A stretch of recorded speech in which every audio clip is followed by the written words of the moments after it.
Hello dear parents, from tomorrow onwards SA2 half yearly examinations are going to start for the primary and kindergarten students. So see that at home also children getting up early in the morning and start reading. ఊరికే tuition వాళ్ళ మీద నెట్టేయకుండా మీరు కూడా ఇంట్లో పిల్లల్ని పొద్దున్నే లేపి చదివించేటువంటి బాధ్యతను మనం తీసుకోవాలి. మరి హోంవర్క్ కూడా పిల్లలకి ప్రతి టీచర్ కూడా writing homework, reading homework, learning homework ఈ మూడు ఇస్తున్నారా లేదా, ఒకవేళ ఏ టీచర్ అయితే మిస్ అయినారో అది కొంచెం నా దృష్టికి తీసుకురావాల్సిందిగా మనవి.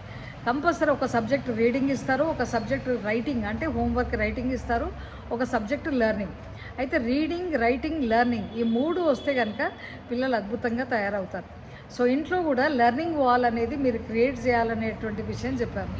ఒక సబ్జెక్ట్ అంటే లాంగ్వేజ్ వాల్ ఒకటి, అంటే సైన్స్ వాల్ ఒకటి, మ్యాథ్ వాల్ అని అట్లా మీరు ఇంట్లో క్రియేట్ చేసి వాళ్ళని పొద్దున్న లేవగానే లెర్నింగ్ చార్ట్స్ పొద్దున్నే రీడింగ్ చేయడము పిల్లలకి, అంటే మాత్రాలతో కూడినటువంటి పదాలని ఆకి మాత్రాకే శబ్ద, ఈకి మాత్రాకే శబ్ద అట్లా అన్నీ కూడా పిల్లలకి మీరు దయచేసి రోజు అదొక ప్రాక్టీస్ చేస్తే then they become all right. మళ్ళీ ఎవ్రీ 1 వీక్ మళ్ళీ చేంజ్ చేస్తూ ఉండాలి.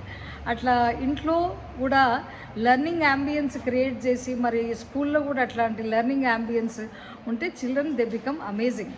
So let us all together make the children escalate into the amazing reading heights and wonderful performance where let us see.